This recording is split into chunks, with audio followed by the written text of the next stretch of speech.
one thing also that is important to note is the pyramid of internet piracy, because very often I think that when we're looking at online piracy, we see this.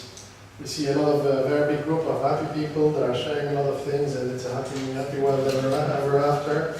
And I share what I have, and you share what you have. Unfortunately, it's not like that. On top of that, there is a huge pyramid of entities and organizations that are benefiting from people sharing. In fact, if you're thinking about some of the websites, for instance, Pirate Bay, they were very aggressive and competitive in that sense, because if they were not the first ones to put on a new movie on their website, they would lose market share and gradually they would fall. So it was it was a priority for Pirate Bay as much as for other websites, that whenever there is a new series, a new album coming out, a new cartoon coming out, that they would be the first one to have access to the pirated version. So this could go through different channels, either bootlegging or getting access to maybe having access to some of the employees of large majors that would maybe try to help to have access to some of those. And this in itself is representing a lot of money. So if we're giving chances, or economic chances for this industry to grow, well, why not give it the chances directly to the initial artists and the initial societies? I mean, we can debate a little bit more about that if you want to be later. But it's something that is important to take into consideration, because the pyramid is not just like this one, as I mentioned, but it's really including a lot of different economic actors into the pyramid. The main challenge, as I mentioned, about digital or online piracy is that it's not like when I was a kid and I was making a copy of an LP or a tape, and the quality would go lower every time that you would make a copy. The copy remains equal to the original work. So there is actually no loss of quality, and it's a lot faster to share, instead of having to take the initial CD from a friend of mine and going home and trying to see if I've got a video recorder or a tape recorder or another CD recorder. Well, now with all these, you just put a USB stick in your computer, you just make a copy and it's gone. And in many cases, you don't need a USB stick anymore. So this is something that is making competition from the legal offer very, very difficult. Although again, and you follow that very closely, I'm sure also, that in the last few years we've seen an increasing amount of efforts done by artists, author, collective societies in actually providing a better alternative through legal offers. And this is actually working better and better, I think. And there are actually quite a number of mechanisms that have arisen in the last few years, which are quite promising. Now, and that's an interesting thought also to have also, of course, is what was the contribution of piracy in actually accelerating the developments of new methods of the legal offer. It's something that we can maybe talk also a little bit about later, but I would believe that it was also actually contributing to maybe accelerating the way in which legal offer is modernizing and not staying to the status that it was 10 years ago. Otherwise, we might actually still be selling CDs. Okay, I'm going to looking at now, so we've gone through the basics again, we've gone through what internet piracy has been in terms of market situation. Now I want to look a little bit at the legal framework, and especially in Europe, but again, this is an example, but in fact a lot of the work that is being done in China is quite similar in terms of legal framework. Again, enforcement being another question. So, if you look at the development of protection of right holders, but also protection of internet service providers, you've got to put yourself back at the time that these texts were drafted. And most of them were drafted about 10 years ago. This was a time when the number of online platforms were actually quite limited. I'm not sure about your average age, all of you, but can you tell me about which were the big platforms that were available online already 10 or 15 years ago? That's because I need some water.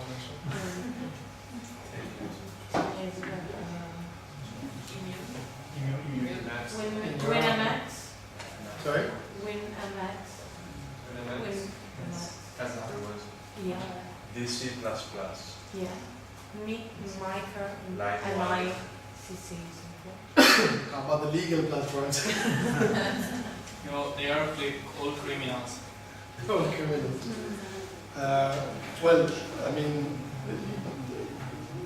you've got to think maybe of platforms like, well, iTunes, I'm not sure whether they're already then, but yes, think about platforms like iTunes, think about platforms in particular like it's maybe not so much a question of copyright protection, but it is in some situations. Amazon, eBay,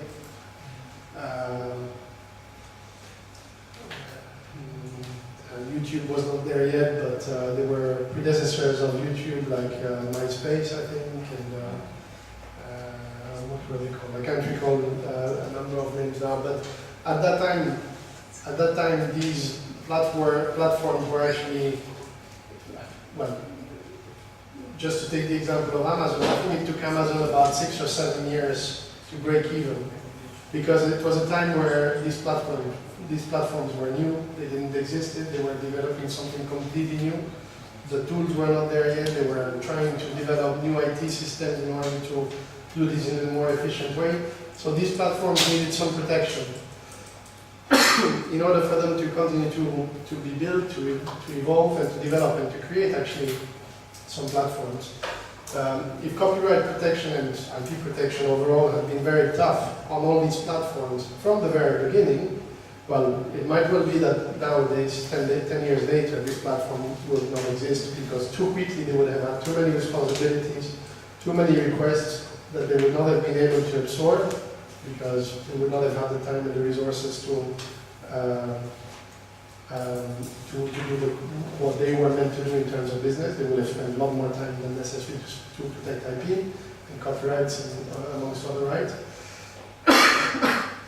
And also at some point some of the shareholders of the companies might have decided this is not profitable enough, I'm moving away and I'm picking another kind of business area. So this is the time at which these kind of companies needed some protection, and this is where the legal framework in the EU set a number of safe harbors. So a number of liability exemptions for these platforms to be able to develop. So one of the main principles was that these platforms were seen as a mere conduit. So they were just a platform to provide access to some product, to some goods, to some videos, to some music. And now I'm thinking actually about one that I didn't mention about music, but I think that some of you might know about Pandora. Pandora has been existing for 20 years maybe, well maybe not 20 years, but quite a long time. I think I remember it from 97 or 98. Pandora will not exist. I mean, maybe most of you don't know Pandora anymore actually, because it's not become as famous and workable as platforms as iTunes, but Pandora still exists somewhere. It's one of the precursors of Last.fm or Spotify to some extent.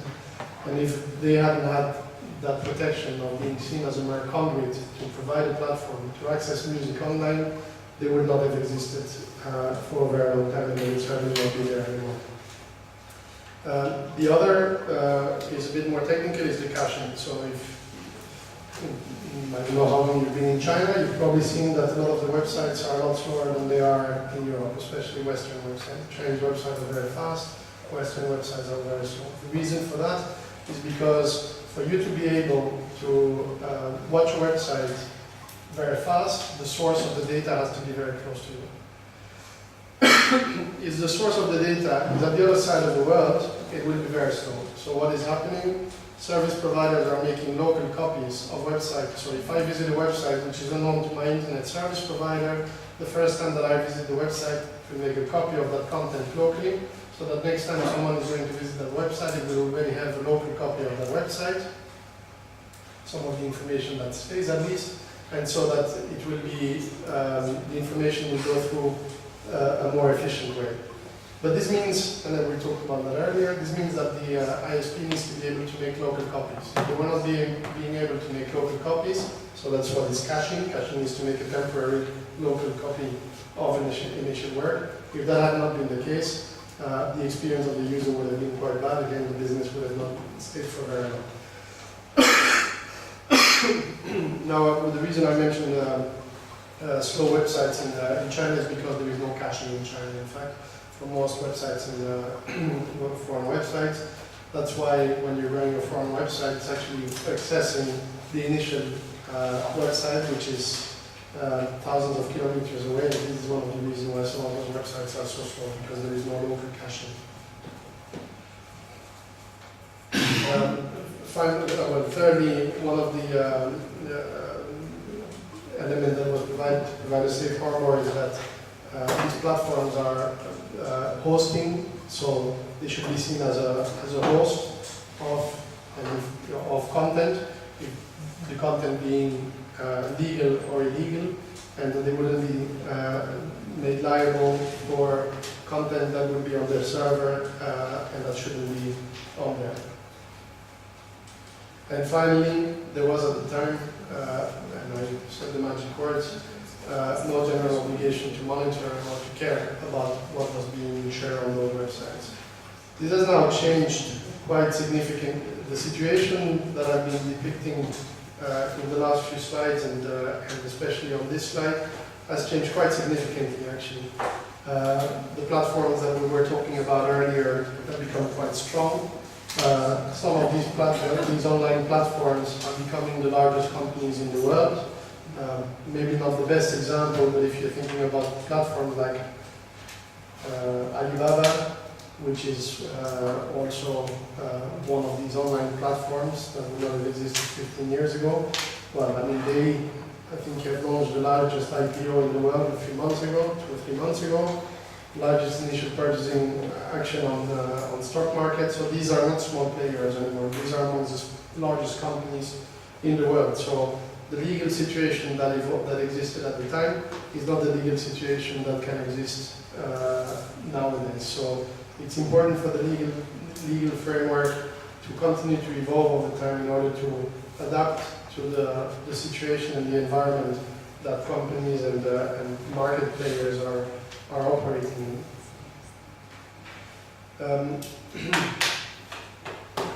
One of the points that I'd like to talk in parallel to the legal developments and the conclusion I just mentioned about the necessity of an evolving legal framework is to give maybe a very broad, very quick, but comprehensive overview of the case law.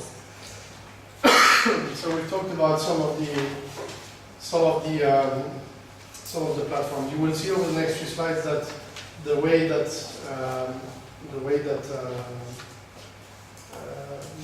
infringers are operating and copies are being made online has been evolving quite tremendously over the last decade. I don't know if many of you remember mp3.com. No? Yes? Well, okay. Well, MP3, I'm not sure who owns mp3.com now, I should have it, but I'm sure they managed to sell it at some point for a very high premium. But what mp3.com was providing is an immediate catalog on the server of all songs that they could find, and the user could log in. Well, they didn't have to log in, they just had to go on the website. I think, if I remember properly, it was a nice black page. There's a lot of links, a very simple search engine. You would have whatever name there, and you will find the piece of MP3 that you would just click and download on your local computer. So it was not very evolved, it was not very amazing in terms of what you can get today with scrobbling and finding works related to what you've been listening in the last few days, etc. It was very simple, but it was providing a direct access to all this catalog, which was very innovative at the time, but also very illegal. So this one, as you remember from earlier, is a direct infringement. They have provided immediate access to files that they copied on their server. It was their servers, it was them that copied the work, there was no one else involved, and actually no community, so to speak, that was contributing to the catalog. It was one server, one community behind that, and they were found liable for direct copyright infringement. The second one, and I think someone mentioned it a bit earlier, is Napster. Well, what Napster was providing was not to give you directly access to a file that was located on their server, but what they were doing is that they were taking what was a dynamic database, if you will. They were maintaining a catalog, but they were not keeping files on their server. I think maybe they kept some, but what they were doing is to provide a link back to the initial computer. So one computer would have a piece of work. It would send a signal to the server saying, hey, I've got this piece of music and it's located there on my hard drive. It would put it in, so Napster would automatically add it in the catalog, and the user could just actually connect, browse through the catalog, identify where the file was located, or a number of files, the places where the file was located, and download it straight from there.